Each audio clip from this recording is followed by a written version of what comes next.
2024 সালের এই দিনে ছাত্র জনতার উত্তাল ঢেউ নরসিংদী জেলা কারাগারে আছড়ে পড়ে। ছাত্র জনতার মিলিত ক্ষোভে পুড়েছিল কারাগারটি।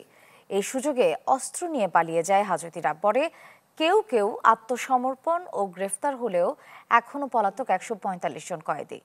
উদ্ধার হয়নি লুট হওয়া 29টি আগ্নেয়াস্ত্র এবং 5000-এর বেশি গুলি। স্বজন সিপিভিসি পাইপ বাংলাদেশের 1 নম্বর এনএসএফ সার্টিফাইড সিপিভিসি ব্র্যান্ড।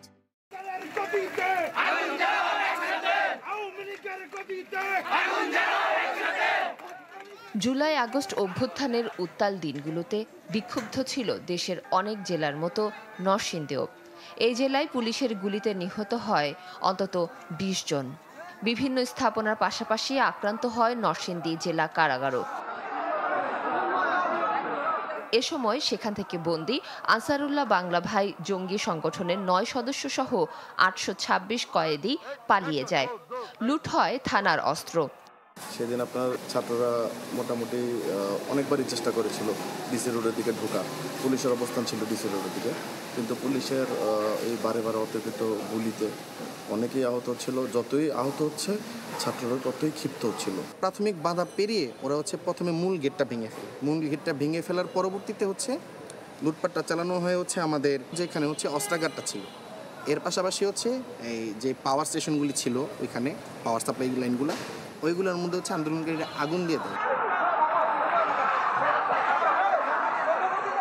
আগুন জ্বলতেছে, জেলখানার ভিতর থেকে মিছিল করতেছে যে ওরা মুক্ত হয়ে গেছে।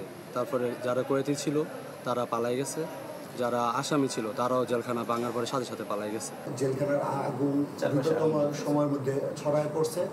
যখন ওনারা বুঝলো যে না, ওনাদের উদ্ধারে গিয়ে আর কোনো সুযোগ নেই, পাশাপাশি এই জেল রক্ষারও কারা প্রশাসনের সুযোগ নেই, তখন জেল সুপার জেলার ওনারা আমাকে অনুরোধ করলো, এটা কি আমাদেরকে নিরাপদ আশ্রয় নিয়ে যেতে পারবে।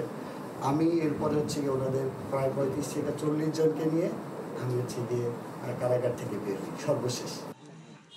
পরে 646 জন কয়েদি আত্মসমর্পণ ও 35 জনকে বন্দী করা হয়। এখনও পলাতক 145 হাজতি। আর লুট হওয়া 85টি অস্ত্রের মধ্যে 56টি অস্ত্র উদ্ধার হয়েছে।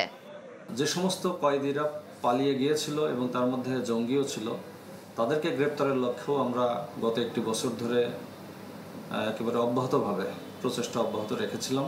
সেই জঙ্গিগুলোও কিন্তু পরবর্তীতে সবাইকে আমরা আইনের আওতায় নিয়ে আসতে সমর্থ হয়েছি এবং বর্তমানে তারা জামিনে বাইরে অবস্থান করছে। ধ্বংসস্তূপ থেকে বের হয়ে অনেকটাই স্বাভাবিক হয়ে আসছে কারাগারে কার্যক্রম। তবে 1 বছরেও আতঙ্ক কাটেনি এই এলাকার মানুষের মাঝে। Desk report, channel 24।